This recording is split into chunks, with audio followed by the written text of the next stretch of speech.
Kamu motong ayam harus sekaligus sret jadi. Jangan sampai nyuwun sewu 2 kali. Jangan-jangan misalnya gini, ayam tak potong, pas ke kiri separuh, ya ke kiri separuh hulkumnya. Pak Arifin datang, assalamualaikum Gus Pak, waalaikumsalam, terus santai jagungan dulu. Jagungan sampai besoknya itu nggak meneruskan. Bareng-bareng malah salam, ingat lagi loh ayam saya ini. Ketika saya teruskan ini, potensi ayam ini sudah mati atau sudah hidup yang ini masih mazhab Syafi'i loh ya. Atau sudah hidup yang sudah tidak normal. Artinya apa? Penyembelian kedua yang mengeksekusi tadi sebenarnya mengeksekusi barang mati. Yang penyembelian pertama tidak bisa dikatakan penyembelian karena tidak sampai mati. Penyembelian kedua berstatus setengah mati. Nah, kalau seperti itu maka haram. Kecuali itu dilakukan secara fauron dicontohkan nyembelih ternyata pesunya kedul terus ngambil yang lain tapi fauron langsung atau terjatuh ngambil langsung ya itu boleh karena ditoleransi. Tapi kalau kalam ajnabi kata tadi mohon Pak Arifin seperti Pak Arifin alhamdulillah sih jaminan mau rawuh dari ayamnya asem ini harus sebar ini orang ngawur betul. Jadi nah itu sarah, bicara sampai detail itu sarah. Jadi ada sekian kemungkinan jadi termasuk yang diandaikan apa. Nah, hayat mustaqirah itu batasnya yakunu maha ibsorun bi ikhtiyarin wa nutkun bi ikhtiyarin wa harakatun ikhtiyariyah. Hayat mustaqirah itu kalau dia betok-betok itu ya karena karepnya. Maksudnya gini, gamane cara roh pitik wedok engkek yo sik karepe dhewe. Cara dia melihat peso itu karepe ya masih lari. Jadi misalnya ada ayam. Ayam kita sembelih baru luka sedikit. Belum sampai andaikan dibiarin ya mungkin suatu saat sembuh luka. Terus melihat kamu lari ketakutan karena kamu dianggap gladiator killer lah. Nah itu berarti punya hayat mustaqirah. Tapi sudah kalau kamu sembelih karek ngeriwit roh kowe serawedi ya kan mau demo ya sudah nggak berkutik ya dia berarti tidak punya hayat mustaqirah gitu. Ya batasannya itu joro. Nah dalam mazhab Syafi'i syarat sahnya penyembelihan harus hewan itu punya hayat mustaqirah. Nah ini sarah ya, jadi sarah itu lebih jelimet.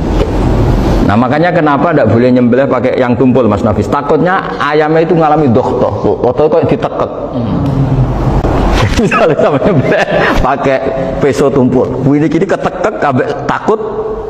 Kan dia misalnya ayamnya jantungan, roh peso wis seduk kan, udah gitu ketekek. Nah itu mati dulu pasti itu. Jadi pas diongok-ongok ini sudah mati.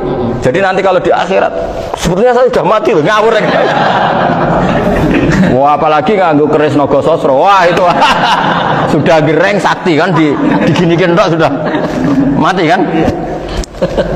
Makanya bahaya nyembelih pakai keris-keris sakti karena sebelum terpotong sudah mati saking saktinya apa keris itu misalnya gitu. Makanya nanti suatu saat ada pertanyaan ini, boleh enggak nyembelih ayam orang yang rainya itu sangar? Wah itu haram, kena. Oh itu mesti mati dulu. Kumisen tatonan apa? Iya kayak algojo. Ayamnya jenis apa? Stroke ya? Jenis penakut.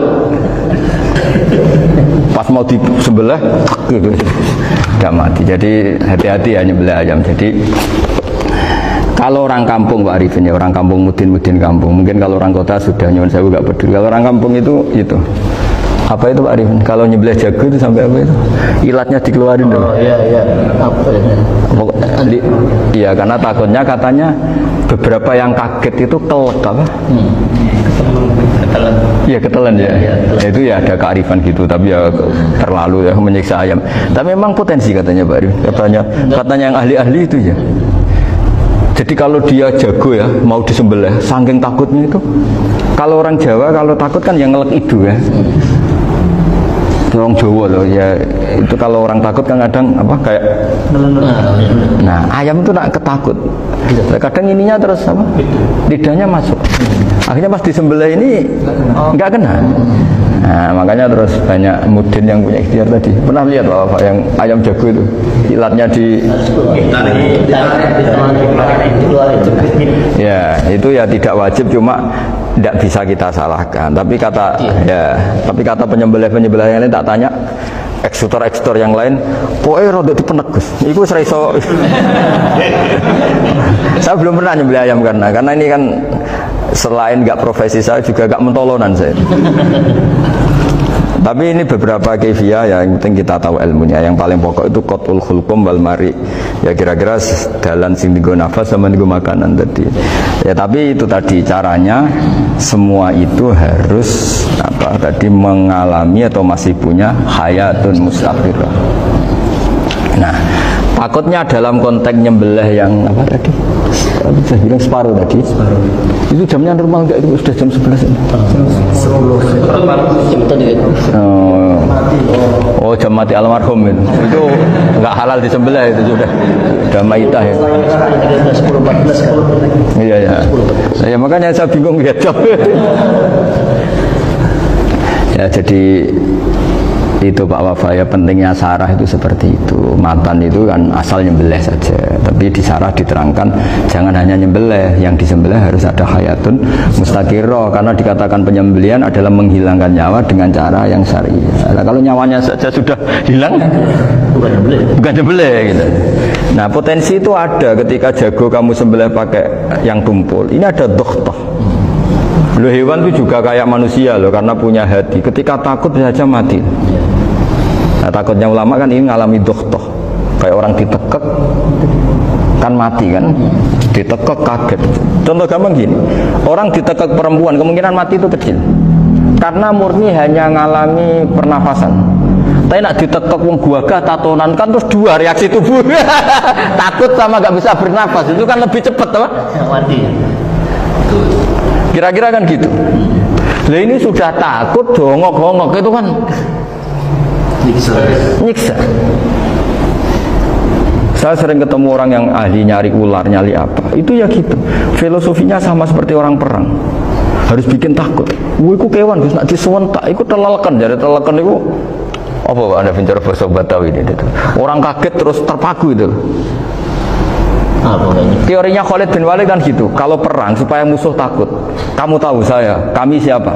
Penggertak gitu ya. Ayat ji'na biqaumin yuhibbunal mauta kama tuhibbunal hayat. Kita ini bawa pasukan yang mereka mencintai mati kayak kalian mencintai hidup. Pasukan kami ini wah darwis, berani modar ya wis gitu. Kira-kira gitu kalau bahasa Jawa itu. Berani mati. Akhirnya musuhnya kan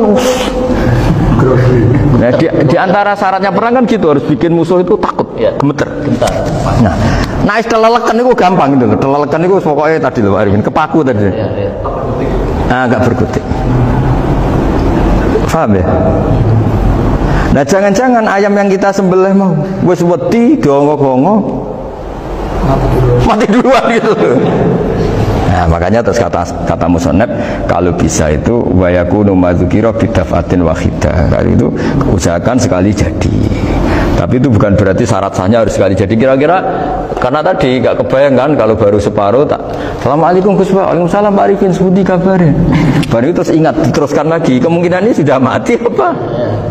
Nah makanya ya tapi lagi-lagi ini sarah ya, tak baca bismillahirrahmanirrahim wa yakunu qad umadukira daf'atan wahidatan la fi daf'ataini fa innahu yahrumul masbuh hina idin.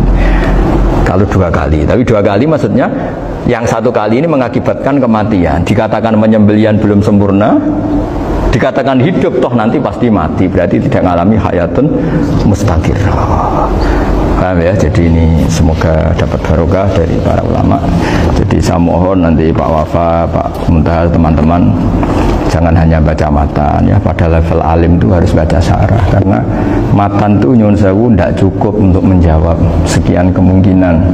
Nah, syarah itu sono fardul masalah ya Pak Arifin, ya mengandekan masalah meskipun belum terjadi ya pengandaian, sehingga nanti kalau terjadi kalau militer itu apa? A, B ya? Alternatif gimana? Kalau strategi itu kan ada sekian A, B, C. Kalau A gagal B sudah siap. B sudah siap. Oh militer. Jadi kalau masuk surga pintu satu nggak bisa, itu kedua. Lewat teras. Sembrono.